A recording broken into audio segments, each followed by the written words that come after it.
So last year in grade 9, I remember telling my parents how I was going to get 5s on all 3 of my AP exams. Famous last words. Honestly, I didn't think it was going to be that hard. After all, the 3 APs that I was taking were 3 of the easiest. Many people start in December or January, very early on, giving themselves around 5 months to practice and learn the materials before their exam in May. Well, January soon came strolling around, and I remember it was a beautiful day and the perfect opportunity to start studying. So I opened up my AP textbook like the distinguished student I was.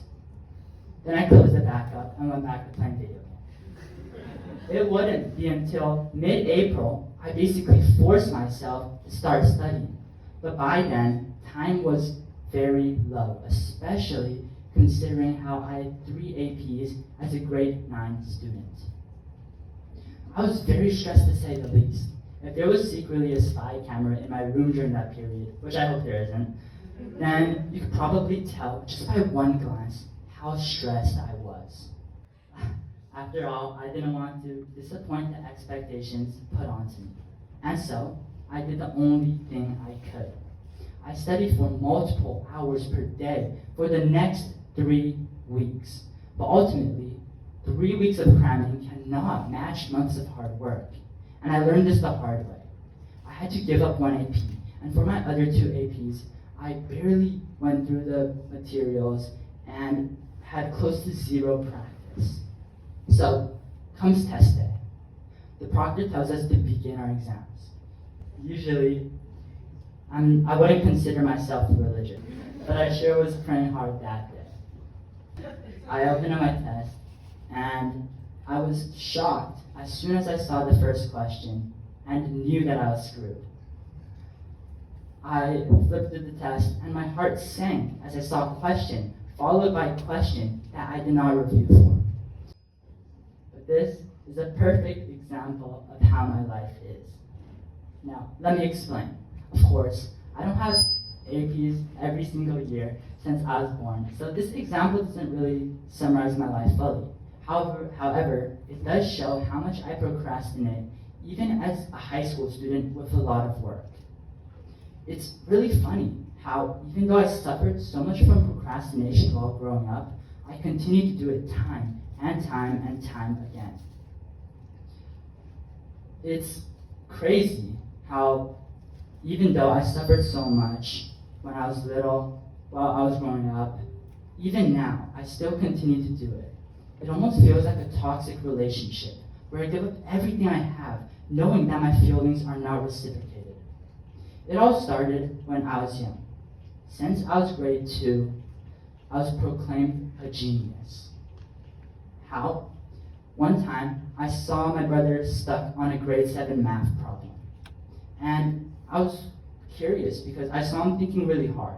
So I decided to go over there and check it out. Shockingly, I was actually able to solve the question that he was stuck on. And from then on, I was basically put on a pedestal of greatness by my family, other peers, and their parents alike.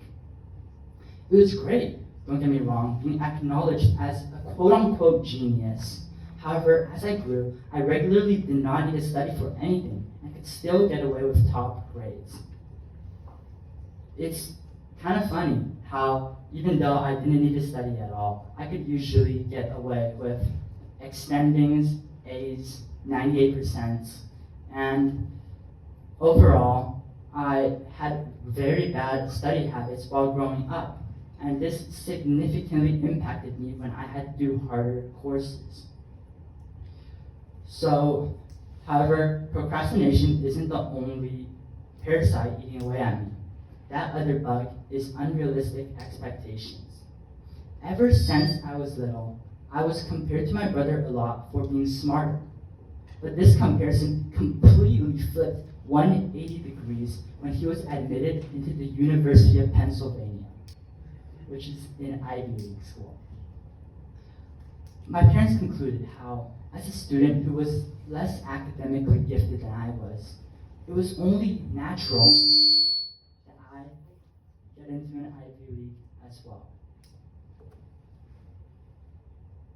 And so, I know a lot of people relate to these two issues, that of procrastination and of unrealistic expectations. So, I decided to talk to my friends about it. And it really shocked me just how many people relate to these issues. So, by a show of hands, how many people here believe that they face the issue of procrastination or unrealistic expectations?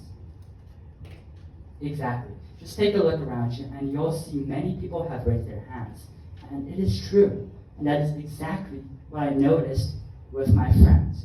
Almost every person I talked to faced one of the two issues or both. So I was curious. And I decided to do a little bit more research. And it turns out a 2007 meta-analysis by the University of Calgary PhD psychologist Pierce Steele reports that 80% to 95% of college students procrastinate, which is absolutely insane. Just let that sink in for a sec. 80% to 95% of college students still continue to procrastinate. So at least I could tell my parents now that I wasn't the only ones who failed my APs. Many people also face unrealistic expectations, likely less than that of procrastination, but still definitely a lot.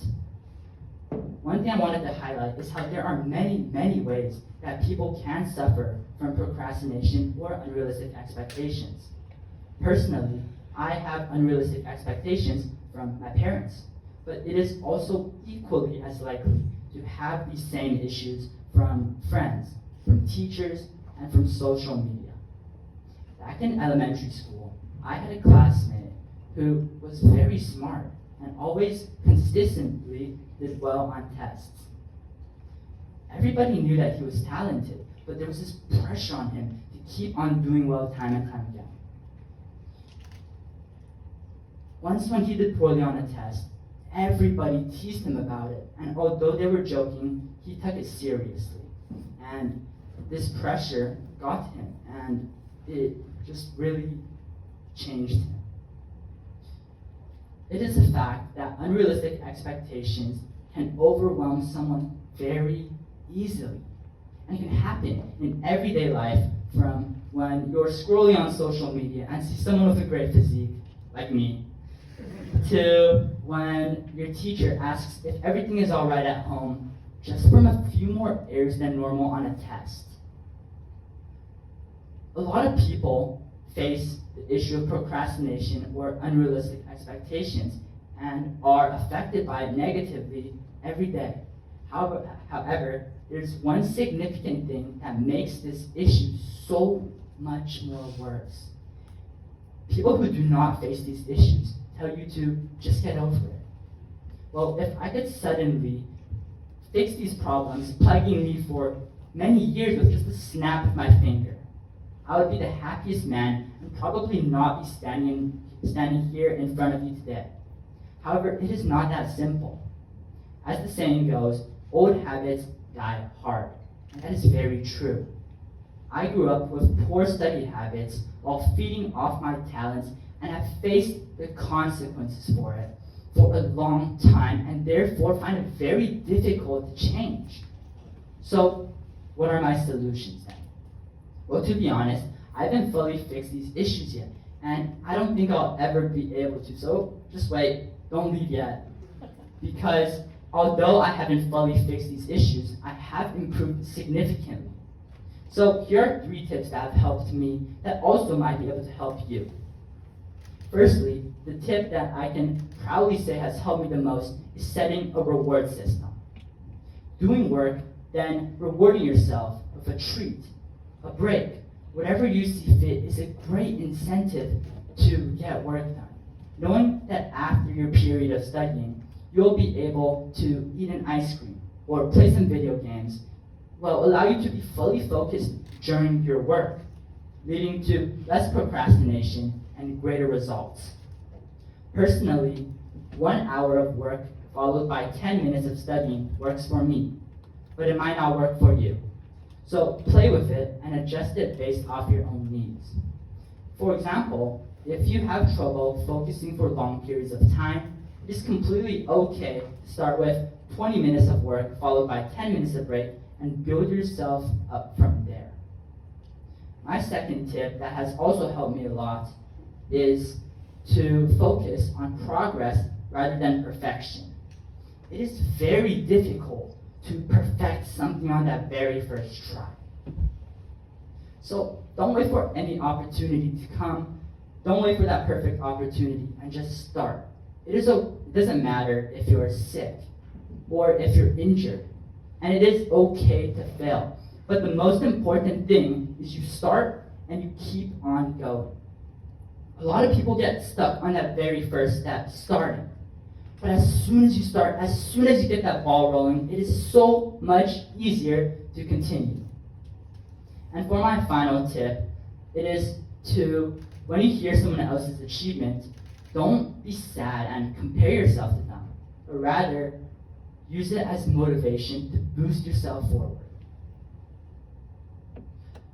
I like to think about it this way, how if I don't do work right now, right this instance, others are going to get ahead of me. There's a quote in Chinese, 弯道超车, which literally means overtaking on a curve, which my mom loves preaching to me about.